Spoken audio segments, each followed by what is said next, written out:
Pues bien, continuemos con nuestro estudio que hemos titulado Hacia una vida auténtica. ¿Cómo se supone que luzca una vida de un discípulo de Jesús, de un hijo de Dios? Y Santiago, que es el libro que estamos usando de base, es un libro muy práctico que precisamente, como hemos dicho en las sesiones anteriores, presenta una serie de instrucciones para que nuestras vidas sean vidas que verdaderamente reflejen esa devoción y ese seguir a Jesús que se supone nuestras vidas reflejen y manifiesten. En la sesión anterior, nosotros habíamos visto, o en las sesiones anteriores, desde el primer versículo del primer capítulo, básicamente hemos visto esto. Él aborda el tema de las pruebas, comienza que cuando nos encontremos por diversas pruebas, lo tengamos por sumo gozo. Miren cómo lo dice: tengan por sumo gozo, hermanos míos, cuando se hallen en diversas pruebas, sabiendo que la prueba de su fe produce paciencia, y que la paciencia tenga su perfecto resultado, para que sean perfectos y completos, sin que les falte nada. Y si a alguno de ustedes le falta sabiduría, que la pida a Dios. Una vida auténtica, a la luz de estas cosas que está Santiago presentando, es una vida que ante las pruebas experimenta gozo, o puede encontrar razones para el gozo, o la quietud, o la confianza en Dios. Es una vida que es paciente, sabiendo que en la prueba la paciencia es desarrollada y la madurez es alcanzada. Y es entonces lo que Santiago dice, que si nos encontramos por diversas pruebas y nos vemos como falto de sabiduría porque no encontramos el gozo ni nos sentimos pacientes en medio de las pruebas, pues pidamos sabiduría a Dios. Es una vida auténtica, es una vida que reconoce su debilidad, el hecho de que no sabe cómo abordar las situaciones difíciles de la vida, y acude a Dios pidiendo precisamente la sabiduría necesaria. Ante esa situación, entonces, el resultado de soportar bien las pruebas, eso es la conclusión de este pasaje, del pasaje de las pruebas: bienaventurado el hombre que persevera bajo la prueba, porque una vez ha sido aprobado, recibirá la corona de la vida que el Señor ha prometido a los que lo aman.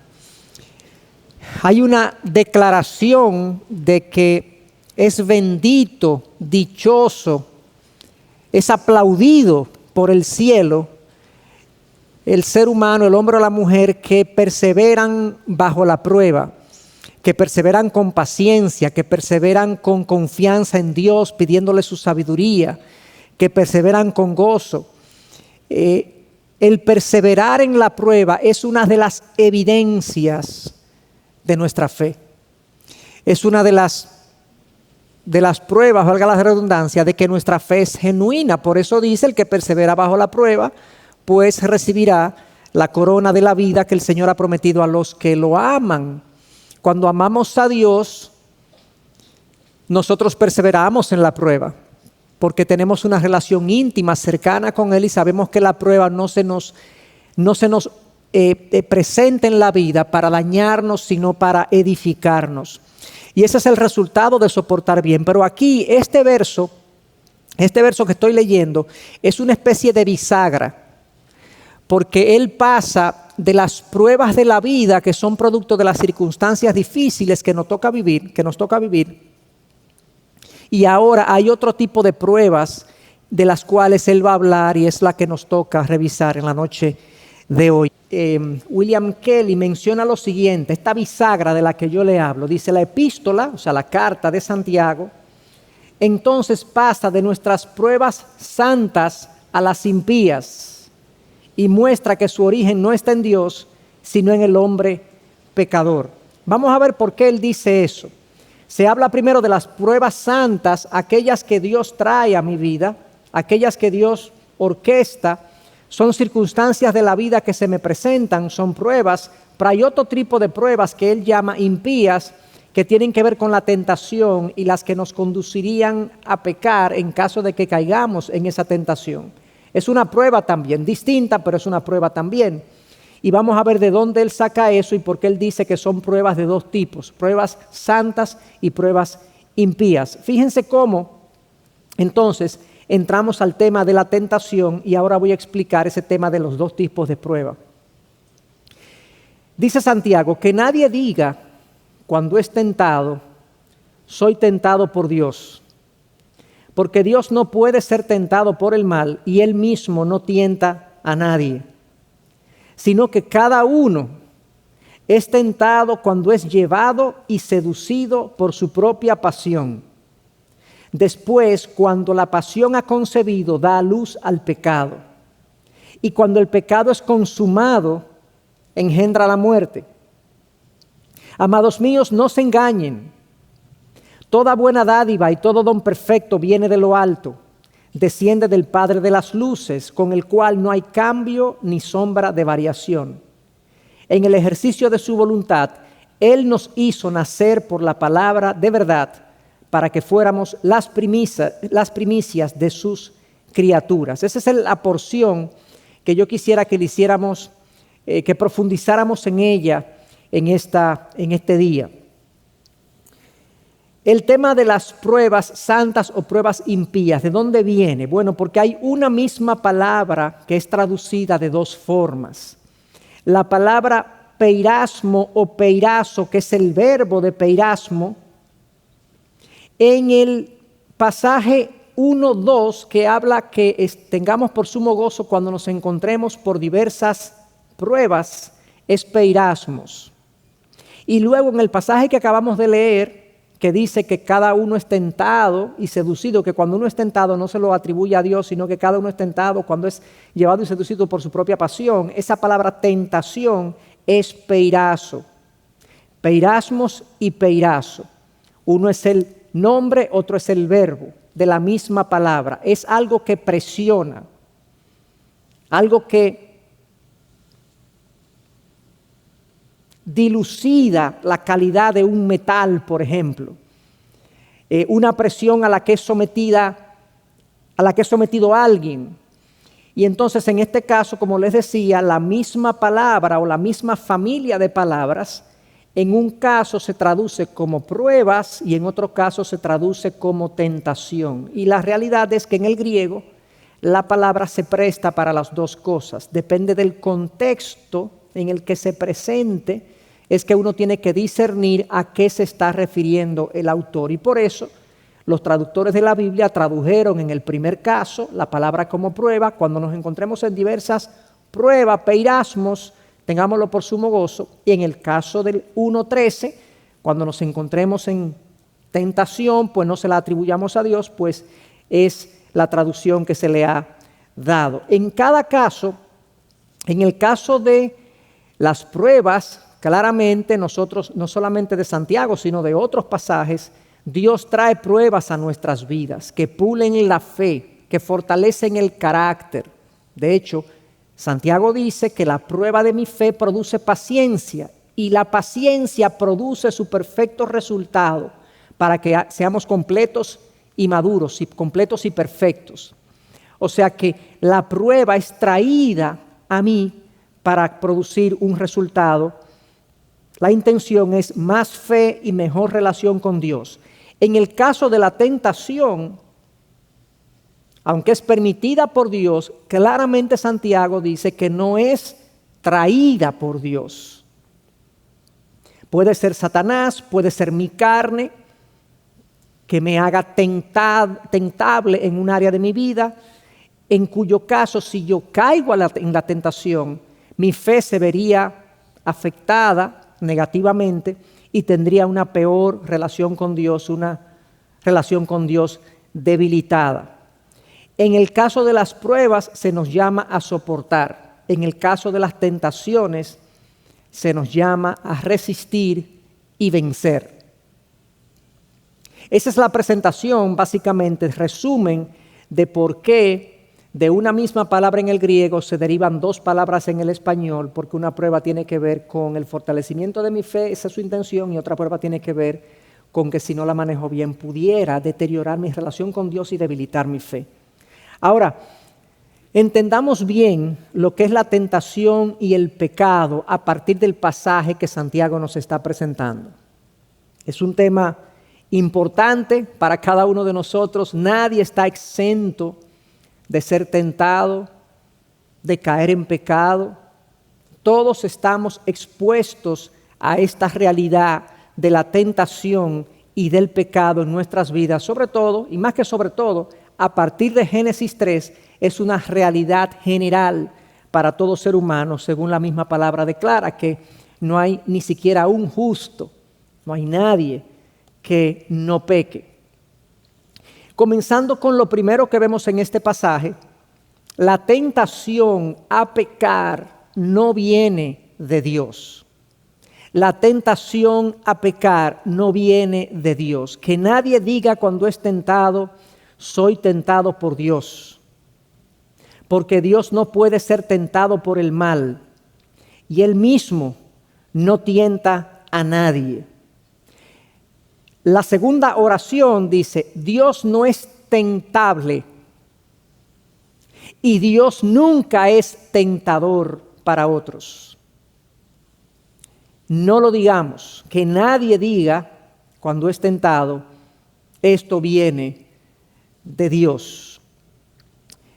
Él es muy santo para ser tentado y muy bueno para tentar a otros, dice Warren Wiersbe en su comentario de este libro de Santiago. Dios es muy santo para ser tentado y muy bueno para tentar a otros. ¿Y qué implica eso? Porque yo pienso que muy pocos de nosotros cuando nos vemos expuestos a una tentación, a una inclinación a pecar, le decimos a Dios que Él nos está haciendo pecar o nos está tentando. Uno lee ese pasaje y uno dice, bueno, pero que yo no digo eso, yo no pienso de esa manera. Pero veamos algunas aplicaciones prácticas en nuestras vidas que tienen lo mismo, el mismo significado a que si culpáramos a Dios. Bueno, la aplicación es no culpes tus circunstancias. No, yo pequé porque si no se me hubiera cruzado ese motorista, si mi mujer no me hubiera hablado de esa manera, o no, lo de la mujer lo voy a dejar para un momentito. La situación de escasez a la que estoy expuesto en este momento me ha producido unos niveles de irritación que yo entonces... Circunstancias difíciles, momentos donde yo soy inclinado hacia la ira, hacia la irritación, hacia la debilidad, hacia la inmoralidad. Circunstancias en las que me encuentro en la vida que muchas veces para mí son las que atizan el pecado en mí. Cuando yo culpo las circunstancias, indirectamente estoy culpando a Dios. ¿Quién orquesta todo en el mundo, en la creación? ¿Verdad? La palabra dice que no cae un pajarillo a la tierra sin que el Padre Celestial lo permita. Entonces, si de Dios dependen las circunstancias, si yo culpo las circunstancias, entonces yo estoy culpando a Dios. Yo he oído personas que tienen un determinado vicio, adicción, pecado, y dice, yo le estoy pidiendo a Dios que me quite el deseo. Es una buena petición, pero si tú no lo dejas, no es porque Dios no te quitó el deseo, porque estarías diciendo que Dios es el culpable, porque si Dios quiere que yo deje ese, ¿por qué Él no me quita el deseo? Culpamos las circunstancias de nuestras caídas con mucha frecuencia, pero también no seas como Adán y Eva que culparon a los demás. Conocemos, ¿verdad?, lo que pasó con Adán. Adán culpó a Eva de su caída, Eva culpó a la serpiente de su caída. Nosotros muchas veces culpamos a otros de nuestras caídas en pecado. a que el otro me incitó, a que el otro me llevó. Es que esa persona saca lo peor de mí. Y es cierto que hay circunstancias o personas que me tientan. Sí, pero es que ellos no son los culpables de que yo peque. Entonces, nosotros con mucha facilidad nos sentimos mejor cuando pensamos que fue el otro el responsable de mi caída. Si eso no hubiese pasado, yo no hubiese caído. No, lo que pasa es que la tentación lo que hizo fue hacer aflorar algo que en mí estaba. El mar en un momento dado está tranquilo, ¿verdad? Está tranquilo, uno lo ve bien pacífico, bien calmado, y viene un viento y levanta las olas. Las olas estaban ahí, el agua estaba ahí, lo que faltaba era viento. De la misma manera nosotros somos así. Nosotros estamos en un momento dado, si las circunstancias ideales están alrededor de nosotros, no hay ningún problema, pero tan pronto se levanta algo que se interpone en mi camino, en mi voluntad, en mis preferencias, en mi comodidad, yo entonces arremeto contra la circunstancia, contra la persona de una manera pecaminosa o caigo en debilidades de la carne. Cuando esto hacemos, cuestionamos la santidad de Dios y la bondad de Dios. Cuando cuestionamos, o más bien cuando culpamos a las circunstancias o a las personas de nuestras inclinaciones pecaminosas, estamos culpando a Dios y por lo tanto cuestionando su santidad y cuestionando su bondad. Hermanos, yo quisiera que la clase de hoy o el tema de hoy, cada uno de nosotros pensáramos de manera muy honesta en nuestro propio caminar, en nuestro día a día, en las cosas que hacemos, en las cosas que decimos, en las cosas que pensamos, cuando estamos aquí en la iglesia, cuando estamos en la casa, cómo tratamos a los que están más cercanos a nosotros, la manera como interactuamos con ellos y que sometamos todo nuestro proceder, nuestras acciones, nuestros pensamientos, nuestras motivaciones al escrutinio de Dios.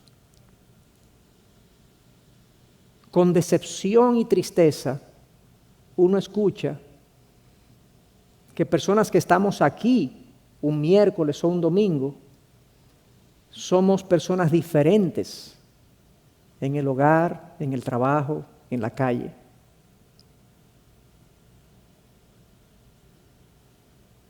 ¿Qué pasa? Yo quiero que ese pensamiento esté detrás de todo lo que digamos en la noche de hoy. Necesitamos revisar nuestras vidas y no culpar a los demás por nuestros desvíos, por nuestros arranques, por nuestras inmoralidades.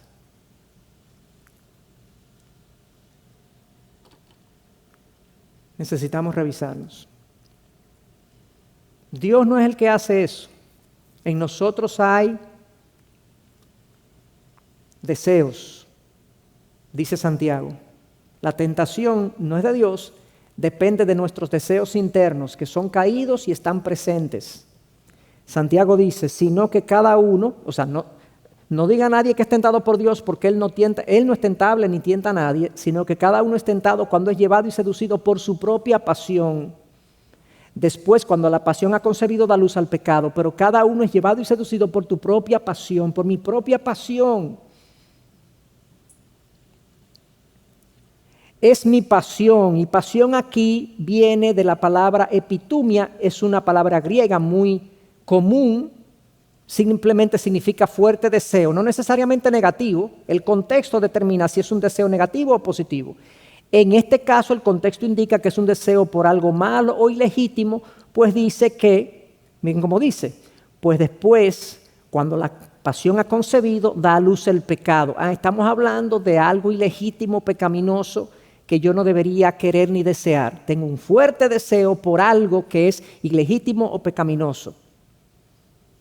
Entonces, en este caso, la palabra pasión, que está dentro de mí, me está atrayendo hacia algo que conduciría al pecado. De eso es que está hablando.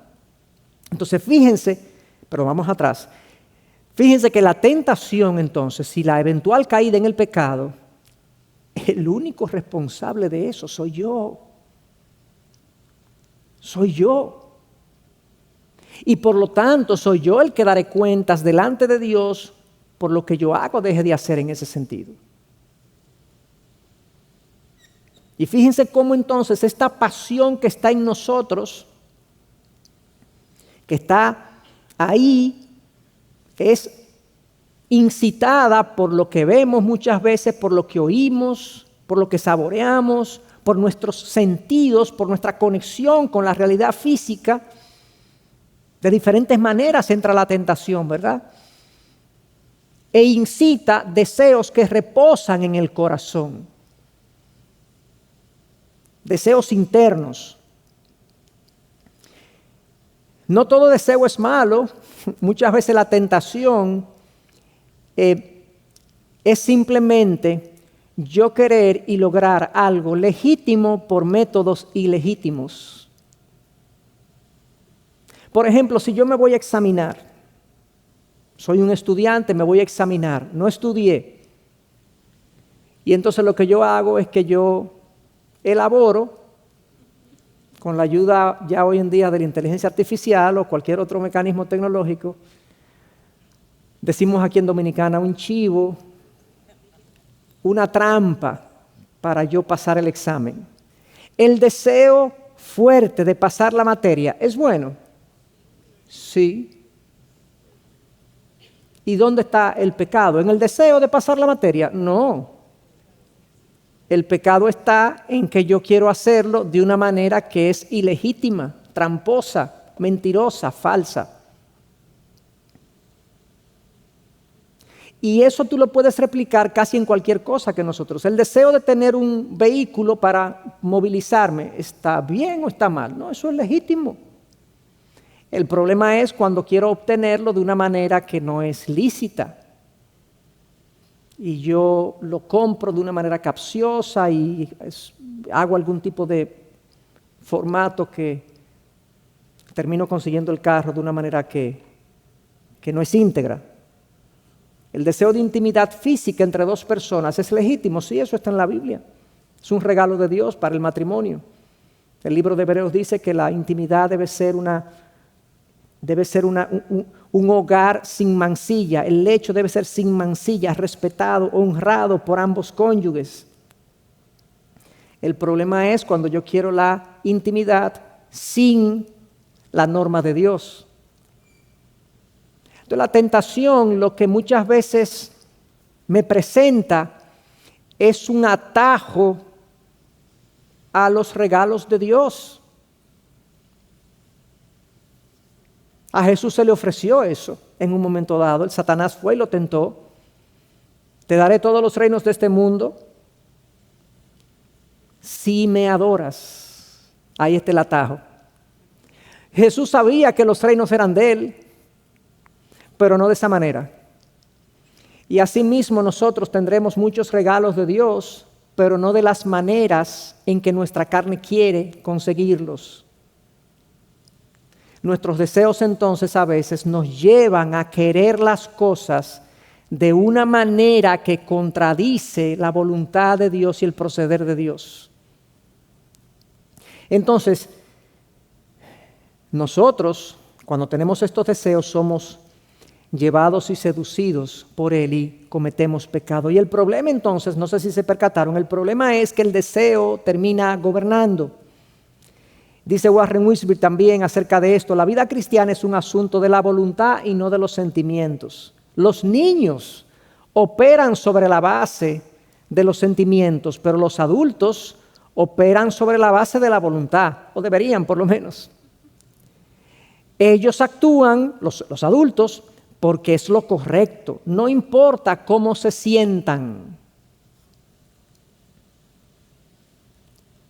Y aquí él dice los adultos, y es como una equivalencia a los maduros, porque yo y tú conocemos adultos que quieren vivir conforme a lo que quieren, a sus deseos, a sus pasiones internas. Y muchas veces su mente o la palabra de Dios le indica, no, tu deseo no lo puedes tener así, o ese deseo es ilegítimo, pero eso es lo que él quiere, y su deseo termina imponiéndose a la verdad, termina imponiéndose a la razón, termina imponiéndose a Dios. Y yo he hecho esa analogía en otras ocasiones. Los niños básicamente cuando quieren una cosa, la quieren ahora, ya, independientemente de si es el momento, de si es apropiado, de si le pertenece, ¿no? El niño le gusta un juguete y quiere tomarlo de la tienda sin pagarlo. Él no sabe, la mamá le dice, el papá lo trata de hacer entrar en razón, le dice, no, es que el juguete no es tuyo. Él no entiende eso, él lo que quiere es el juguete. Muchos de nosotros también nos conducimos en la vida dejándonos gobernar por nuestros deseos. Y yo no quiero que ninguno de nosotros cometa el error de solamente pensar, bueno, el pastor está hablando del robo, de la inmoralidad sexual. No. Hermano, uno llega a la casa cansado de un día de trabajo. Pero en la casa, quizás los que tenemos, ya yo no tengo niños pequeños, pero los que tienen niños pequeños, ¿con qué actitud tú llegas a tu casa si tú tienes un niño pequeño? ¿Tú llegas con la actitud de que tú vas a descansar en tu casa? Sueña, Pilarín. Pero oye, ¿qué pasa? Tu deseo interno es el descanso, la paz, el sosiego. De hecho, tu mente te dice, tú te lo mereces. ¿Cómo va a ser que tú te pasaste el día trabajando y tú ahora vas a venir a cuidar muchachos, a lidiar con muchachos? No, que lidie mi esposa, o si es la esposa que lidie el esposo. Tu deseo te dice, descansa sin importar lo que tus niños necesitan y sin importar lo que tu esposo necesita. Y entonces tú le haces caso a esa voz egocéntrica, egoísta, y tú te sientas a ver televisión, y si te interrumpen tú te irritas, porque ¿cómo va a ser que a mí no se me considere si yo me pasé el día trabajando? Fíjense qué sencillo, nosotros caemos en el pecado. Entonces, no se vayan a la inmoralidad, no se vayan al robo, no se vayan a esas cosas. Vámonos al día a día. Y nos convertimos en personas irritadas, amargadas, porque estamos cansados. Porque lo que queremos es comodidad. Porque mi cuerpo, mis sentidos, mi deseo es descansar, echarme. Y así como eso, puntos suspensivos, vamos por la vida respondiendo a cómo yo me siento. Y hago las cosas si quiero, no si debo. Por ejemplo, le hablé mal a alguien en un momento dado, fue mi esposa, fue mi esposo, fue mi hijo, fue un familiar, le hablé mal a alguien, por cualquier razón. Supónganse ustedes que yo tengo la razón del punto, aunque no de la forma en la que hablé, y yo salgo molesto. Mi deseo es no pedir perdón. ¿Qué dice la palabra? Si alguien peca contra ti, ve, repréndelo. Si tú pecas contra alguien, ve y confiésalo. No importa quién cometió la falta, tú tienes la responsabilidad de reconciliar, porque si Cristo, el Rey de Reyes y Señor de Señores, cuando nosotros le ofendimos, Él vino a reconciliarse con nosotros, nosotros no tenemos ninguna razón para mantenernos irreconciliados con una persona, no importa si fue a mí que me ofendieron. Mi deseo es no decir nada, mi deseo es alejarme de esa persona, cruz y raya. ¿Qué me importa a mí? Hermanos, eso ofende a Dios, eso desagrada a Dios, eso entristece a Dios. Que nosotros, que hemos sido receptores del mayor plan de reconciliación que haya podido darse, no somos capaces de reconciliar una ofensa con una persona. No, yo no le voy a pedir, porque no quiero, porque no me siento cómodo, que venga él. Entonces, el ejemplo del egoísmo cuando llego a mi casa, el ejemplo de la irreconciliación en un momento dado, cosas pequeñas plagan nuestras vidas en el día a día y somos gobernados por deseos en cada paso que damos en la vida y no por la verdad. La pregunta no es qué es lo que tú quieres hacer, la pregunta es qué es lo que yo debo hacer a la luz de la palabra en mi vida, en todos los aspectos de la vida, en todas las esferas. No hay ninguna esfera que quede fuera del señorío de Cristo. ¿Y qué es lo que somos?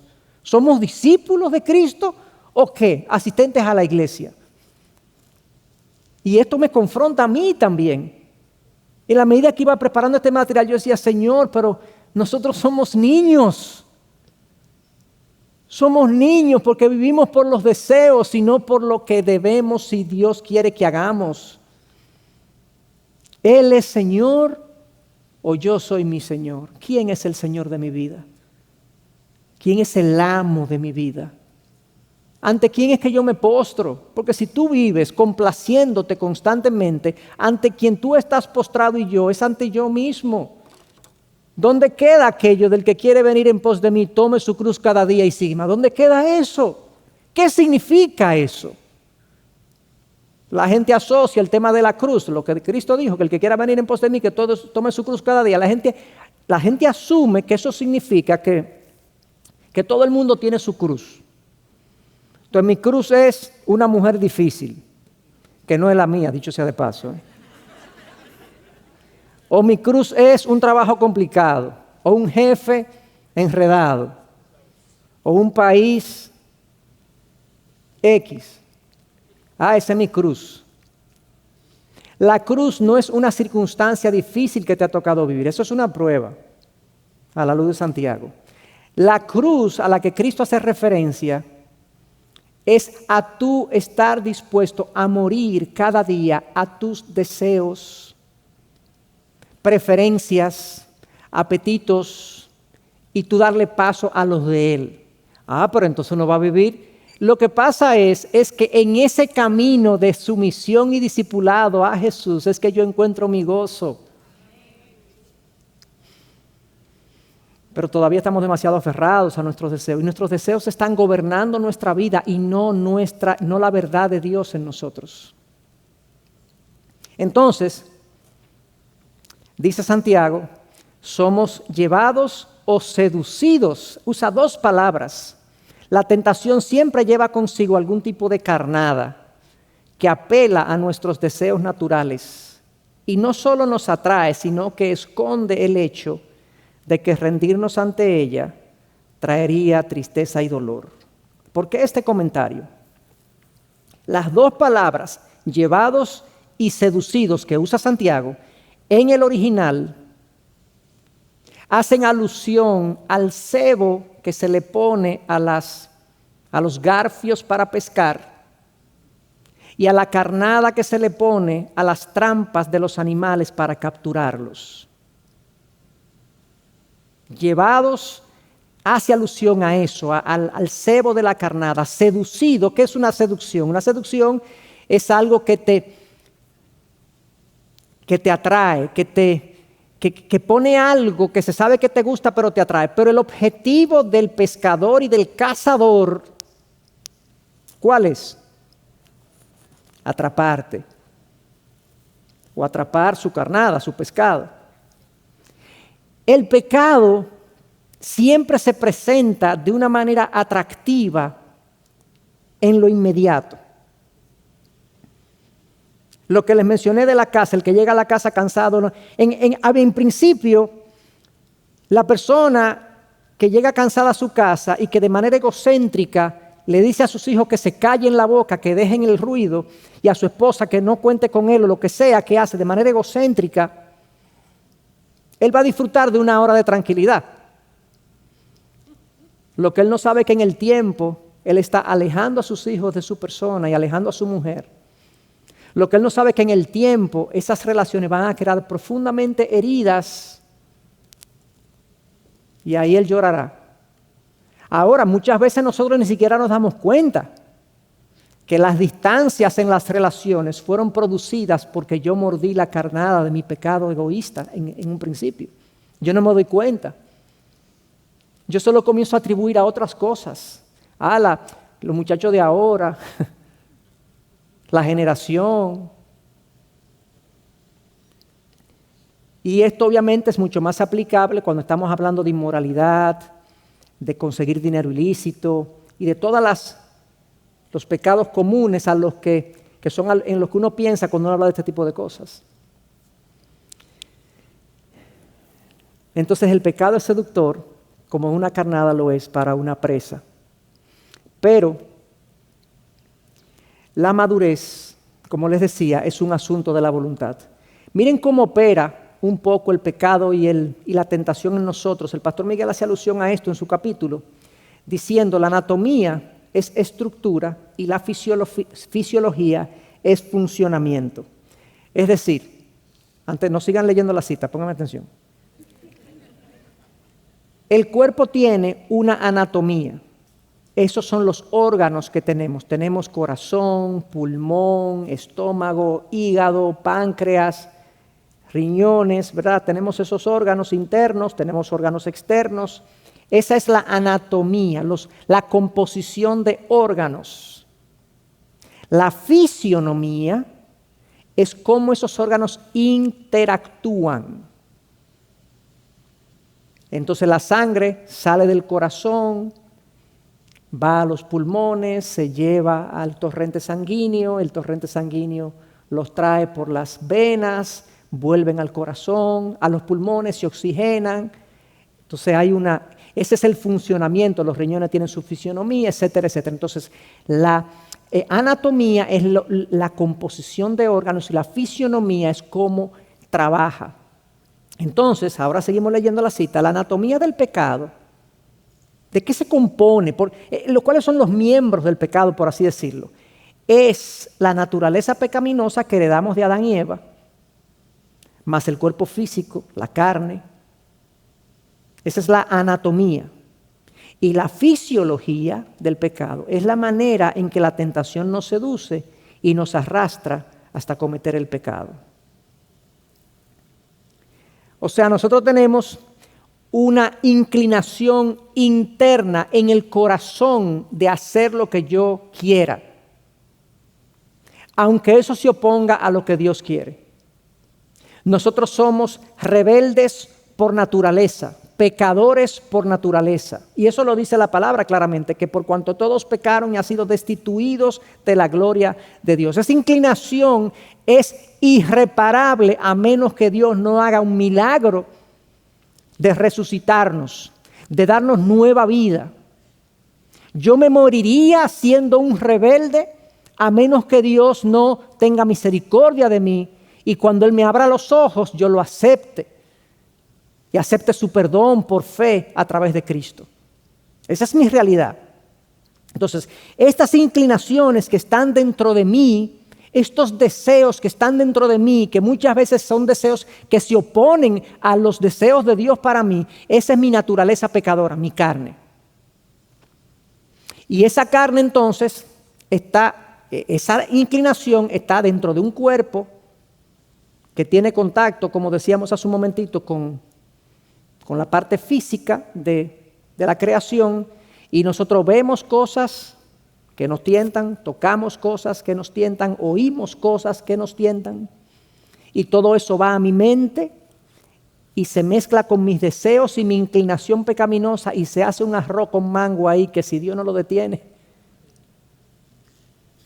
Así es que funciona el pecado en mi vida. Lo que yo veo, lo que yo oigo, lo que yo palpo, me atiza los deseos que están dentro de mí. Entonces, dicho eso, algunas aplicaciones para nosotros. En primer lugar, Observa con detenimiento aquello que te tienta. Pero no solamente, como decía, los pecados más típicos y conocidos cuando hablamos del pecado, ¿verdad? La inmoralidad sexual o cualquier otro tipo de pecado en esa línea. No, observa también cuando tú eres tentado al egoísmo, a la envidia, a la venganza, al resentimiento, al orgullo, al mal hablar, a la mentira. Cosas mucho más comunes entre nosotros. Como le llama el pastor Jerry Bridges, ya fallecido, pecados respetables, porque no le ponemos mucho caso, porque tampoco uno es perfecto. Observa con detenimiento aquello que te tienta. Hay mucha gente con tentación a la pereza. Una idolatría de la forma de llamar pereza, la pereza es una idolatría de la comodidad. La idolatría del placer de estar cómodo. Es muy bueno estar cómodo. Pero eso te puede llevar a una desproporción y que te conviertas en un individuo perezoso, poco productivo, que obviamente no da testimonio del Dios en el que nosotros creemos que es un Dios productivo, trabajador. Observa con detenimiento aquello que te tienta. Huye de lo que te tienta. Huye de lo que te tienta. Génesis 39, José huyó de la mujer de Potifar que lo tentaba. Primera de Corintios 6 dice que huyamos de la fornicación. Segunda de Timoteo 2:22, Pablo dice a Timoteo, huye de las pasiones juveniles, y no tiene que ver solamente con inmoralidad sexual. Las pasiones juveniles. Los jóvenes son juveniles, pero no son solo juveniles. Porque muchas de las tentaciones que los jóvenes enfrentan, de las pasiones y deseos que los jóvenes tienen, permanecen a lo largo de la vida del ser humano. El deseo de ser reconocido, el deseo de hacer un nombre para mí mismo, de ser conocido y famoso, el deseo de tener cosas materiales porque pienso que en eso está mi felicidad, el deseo de la intimidad sexual fuera de los patrones de Dios, etcétera, etcétera. Dice Pablo, huye. ¿Qué recomendación, eh? José allá huyó, Pablo en 1 Corintios 6 dice huye, le dice a Timoteo huye de las pasiones juveniles, y Cristo dijo sácate el ojo que te hace caer. O sea, yo no sé cómo vamos a tratar el pecado, yo no sé cómo nosotros vamos a enfrentar nuestro egocentrismo en el hogar, nuestra envidia con los demás, nuestra tendencia a la venganza y al resentimiento cuando alguien nos ofende. ¿Cómo vamos a enfrentar a veces nuestras mentirillas? ¿Cómo vamos a enfrentar nuestras evasiones de impuestos? ¿Cómo vamos a enfrentar cosas que son en el día a día muy comunes entre nosotros y que sencillamente las seguimos haciendo?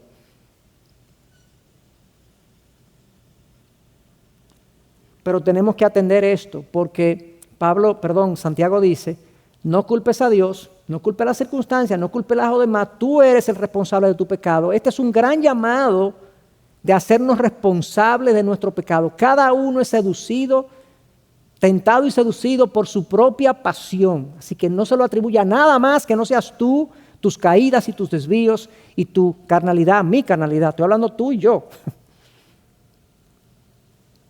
Tienes que matar el pecado o el pecado te matará a ti.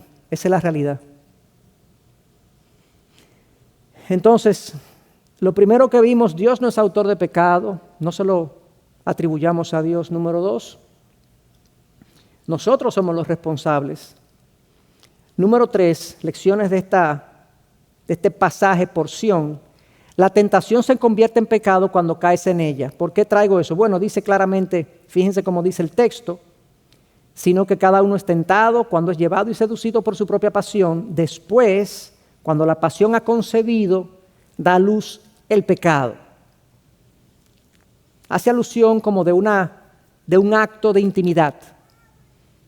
La tentación con mis deseos conciben, caigo.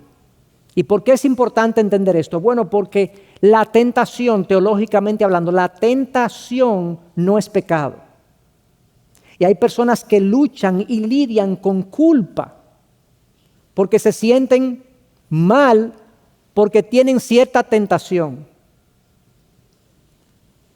Martín Lutero luchó con su conciencia por años. Se sentía culpable de sentir deseos, inclinaciones pecaminosas. Y eso, mi querido hermano, es inevitable que lo sintamos mientras estemos en este cuerpo de muerte.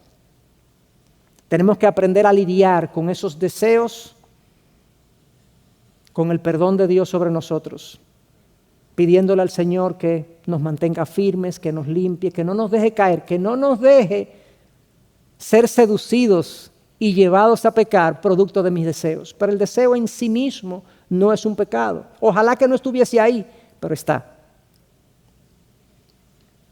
Entonces, aplicación para esto, de todo lo que hemos visto, asume tu responsabilidad y admite tu pecado. Confiesa a Dios y a otros de ser necesario.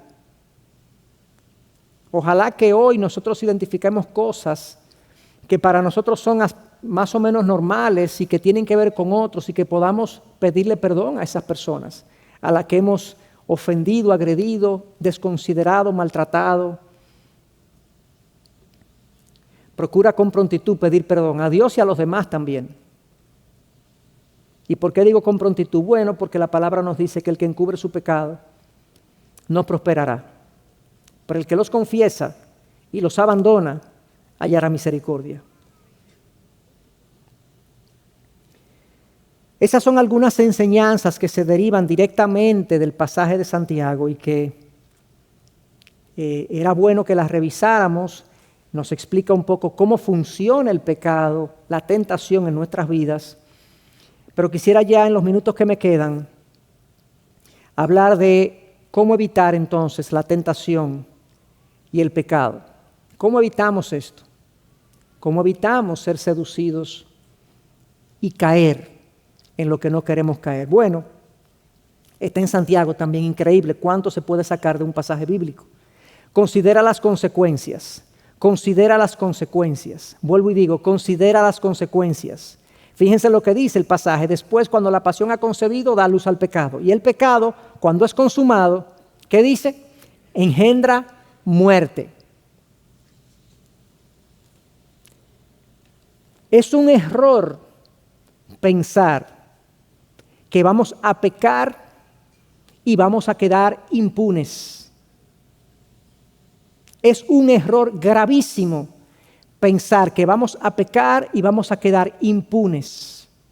Y vuelvo y digo, cuando digo pecado, estoy hablando de la definición amplia de pecado, no las cosas extremas en las que todos pensamos, sino las cosas también que forman parte de nuestro día a día y a las que no le ponemos mucha atención. Y hay un desdén en el amor al prójimo, en el amor a Dios de múltiples maneras. Hay un irrespeto a las normas de Dios en mi vida en múltiples esferas. Hay matrimonios funcionando al revés y la mujer no se da cuenta que requiere respetar a su marido y el hombre no se da cuenta que se requiere que él la ame como Cristo amó la iglesia, y hay matrimonios que mal funcionan de una manera olímpica y ninguno de los dos da un paso para remediar eso. Y tú preguntas, ¿y cómo están ustedes? No, estamos bien. Tú sabes, todos los matrimonios tienen problemas. Pero si le hacemos una evaluación a su relación dista mucho de la relación que refleje la unión de Cristo con su iglesia. Entonces, así como eso, hay muchísimas cosas. Yo quiero que nos vayamos de aquí simplemente teniendo una comprensión amplia de nuestros caminos, de nuestro proceder, y que tengamos verdaderamente una vida auténtica. Considera las consecuencias. Y yo voy a poner aquí 10 leyes que el pastor Miguel escribió hace un tiempo sobre el pecado como una forma de enfatizar lo que quiero decir. Pero es un error pensar que el pecado no tiene consecuencias por pequeño que sea. Todo pecado tiene consecuencias. Si no, pregúntenle a Adán y Eva. Las voy a leer y no voy a profundizar en ellas en aras del tiempo, pero ellas se explican por sí solas. El pecado te llevará más lejos de donde pensabas llegar. Te alejará por más tiempo del que pensaste. Te costará más de lo que querías pagar. Pecas a tu manera, pero regresas a la manera de Dios. Pecado engendra pecado. Te llevará a justificar lo que hiciste. Sus beneficios son efímeros, sus consecuencias duraderas. No hay pecado oculto que Dios no ponga de manifiesto. Comienza cuando quiero, termina cuando Dios quiera. Nadie se burla de Dios.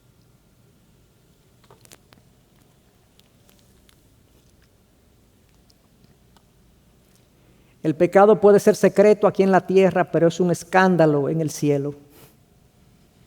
Podemos escondernos de los demás, pero no de Dios. Aquí lo puedo mantener en secreto por mucho tiempo, pero en el cielo no hay secretos. Dios todo lo escudriña, todo lo ve. El Salmo 139, cuando David habla de Dios y de su vigilante mirada sobre nosotros, dice: ¿A dónde huiré de tu presencia? Si voy al cielo, allí estás tú. Si voy al Seol, allí estás tú. Por delante y por detrás me has cercado. Y concluye: este conocimiento que tú tienes de mí, bueno, dice, tú conoces mi levantarme y mi sentarme. Aún la palabra, antes de que salga de mi boca, ya tú la conoces toda. Tal conocimiento es demasiado maravilloso para mí, no lo entiendo. Yo no sé cómo tú conoces así, y por eso, al final del 139, Salmo 139, Él le dice al Señor: escudriñame, oh Dios, y mira mis pensamientos, mira mis intenciones, y dime si hay en mí camino malo, y guíame en el camino eterno. Entonces considera las consecuencias, no las minimices, no piensas que no vienen, vienen en algún momento y de maneras que uno no quisiera. Pero eso no debería ser lo que nos mueva a no pecar. Considera la bondad de Dios. Dice Santiago: toda buena dádiva y todo don perfecto viene de lo alto. Desciende del Padre de las luces, con el cual no hay cambio ni sombra de variación. Qué bueno que Él pone eso ahí. Dios no te tienta. Eres tú mismo, en tu corazón y en tus deseos son los que te tientan. Que nadie se engañe, eso es así. De Dios lo que viene es toda buena dádiva, todo don perfecto. Y si nosotros resumimos lo que Santiago está diciendo en ese pasaje en particular, en esas líneas en particular, miren este resumen, que es lo que el autor quiere decir en el original. Todo lo que Dios da es bueno. La forma como la da es buena. Dios da constantemente y esto es así para siempre. Tú sabes que hay gente que te da cosas que te dicen: está bien, ten, cógelo. ¿Verdad? Te dieron, pero no te dieron bien. No, Dios da abundantemente. Dios da toda buena cosa y la da de buena gana. Y da constantemente. ¿De dónde sacamos eso? Bueno, porque el verbo en que las cosas que descienden de lo alto es de Dios, ese verbo está en presente continuo. Lo que está diciendo el autor: Dios da todo lo bueno, Dios lo da constantemente. Y dice: y en Él no hay sombra de variación, ¿verdad? Y eso es así para siempre. No dudes en ningún momento de tu vida que Dios es bondadoso y bueno sobre ti. No importa lo que pase, Él no ha cambiado, ni va a cambiar, no hay sombra de variación. Porque hay momentos en los que uno duda, en los que uno dice: ¿qué habrá pasado?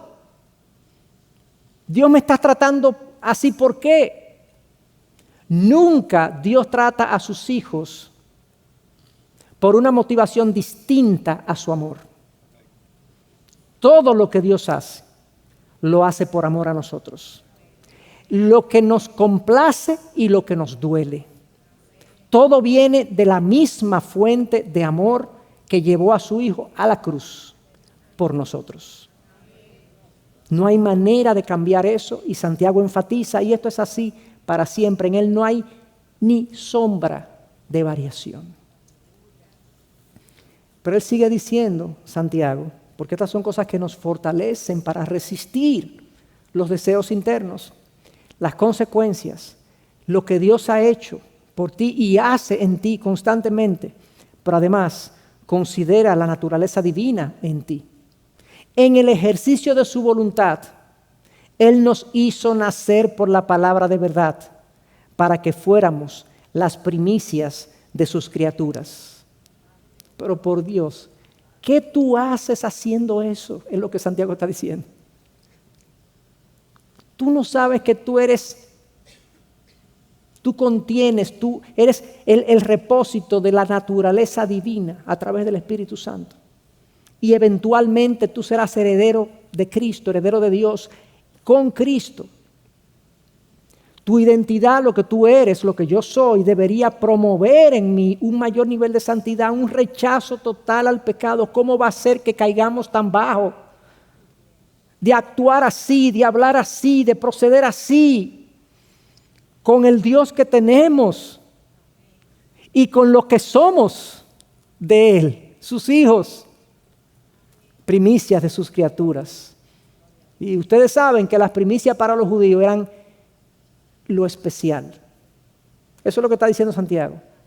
De las criaturas de Dios nosotros somos especiales, sus hijos, somos sus primicias. De todas las criaturas que Dios tiene en este universo, los cristianos son los más altos y los más nobles. Compartimos la naturaleza de Dios. Por esta razón está por debajo de nuestra dignidad aceptar el anzuelo de Satanás o desear cosas pecaminosas.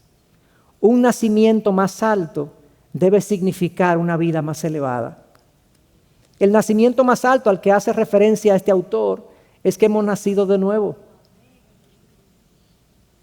Somos nuevas criaturas en Cristo. Entonces, ¿qué hacemos nosotros viviendo como viven los demás? Sus consecuencias, su bondad, nuestra identidad deberían ser suficientes para nosotros resistir el pecado y permanecer firmes ahí. Por último, considera transformar tu mente. Y esto está conectado con todo lo que acabamos de decir. Porque lo que acabamos de decir son cosas que derivamos de la palabra. Y en la medida que derivamos esas cosas de la palabra y eso en nuestra mente y fortalece nuestra voluntad internamente, eso nos transforma. Pero quiero enfatizar que necesitamos tener una comunión más cercana, más cotidiana, más abundante con la palabra de la que tenemos. Si yo lucho con el pecado y tú luchas con el pecado y sientes que el pecado tiene demasiada fuerza, lo que te falta es comunión con Dios a través de su palabra. Genuina, no mecánica, no religiosa. Pídele al Señor que abra tus ojos a las maravillas de su ley. Pídele a Dios, pidámosle a Dios que nos dé amor por su palabra, por su revelación, por su persona. Y que entonces querramos conocerlo por medio de su palabra.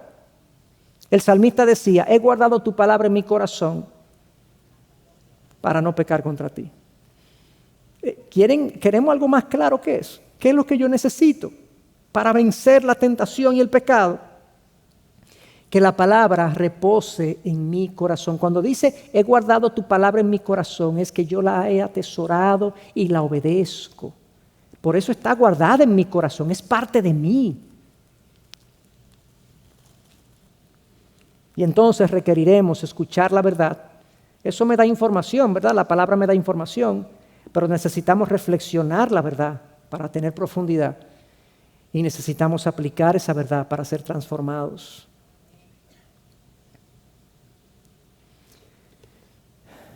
Con esto concluyo. En una ocasión, a un niño se le preguntó en la escuela dominical que qué él debía hacer. Bueno, se hizo una pregunta abierta. ¿Qué tenemos que hacer con la tentación o cuando nos sentimos tentados en algún área? Y el niño se pone de pie y dice, 2 hombres viven en mi corazón. Y todo el mundo se queda como atento y él sigue. Cuando la tentación toca la puerta, le digo al hombre feo que no abra, sino que le digo a Jesús que vaya a la puerta. Siempre envío a Jesús a abrir la puerta de la tentación, pero Él siempre la deja cerrada y Él siempre vence. De una manera muy sencilla, y es que sí, ciertamente tenemos una lucha en nuestro corazón, constante, feroz muchas veces. Nuestros deseos son fuertes. A veces nos decimos, yo soy así, ¿qué puedo hacer? Conmigo fue que tú te casaste, le decimos a la esposa. O el esposo le dice, o la esposa le dice lo mismo. Yo soy así, ¿qué puedo hacer? No tengo remedio. Seguro que no tenemos remedio si tenemos al Señor Jesús en nuestro corazón, que venció y nos ha dicho a nosotros, confiad que yo he vencido al mundo, ustedes también vencerán. Yo creo que sí. Más que yo creo que sí. La palabra afirma categóricamente que sí. Que el Señor sea con nosotros, hermanos, en esta carrera maratónica que es la vida cristiana, con una victoria segura. Pero es un maratón en el cual hay muchos obstáculos que pueden hacernos caer, aunque no nos van a impedir llegar. Pero yo no quiero llegar con un morado en un tobillo, con una frente rota. Yo quiero llegar bien al final de mi carrera. Yo quiero llegar de una manera que mi Señor sea glorificado. Vamos a orar. Señor, agradecemos tu bondad. Agradecemos el hecho de que tú nos has proclamado como tus hijos. Señor, y nosotros como iglesia queremos pedirte perdón porque nuestra lucha contra el pecado, muchos debemos reconocer, ha sido pálida, ha sido débil. Quizás nos hemos entregado al pecado de alguna manera. Hemos depuesto nuestras armas. Consideramos que quizás no tenemos la fuerza para pelear o no tenemos el deseo para hacerlo. Señor, yo te quiero pedir que tú revitalices nuestra fe, que tú calientes nuestros corazones, que tú afirmes nuestras voluntades, que tú aumentes nuestro amor por ti. Y que con todo eso, con toda esa obra tuya en nuestros corazones, nosotros podamos ser un pueblo, una familia que resiste la tentación, le da la espalda al pecado, pero te mira de frente. Y en lugar de ser amigos del mundo y del pecado, somos amigos tuyos, Dios. Ayúdanos, Señor. Ayúdanos. En el nombre de Jesús. Amén y amén. Bendiciones, queridos hermanos.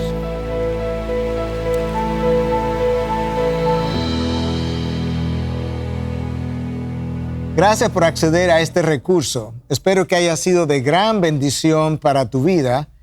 Te sugiero que te suscribas a este canal de forma que tú puedas recibir notificación la próxima vez que hayamos subido un nuevo recurso que pueda servirte de instrucción y bendición.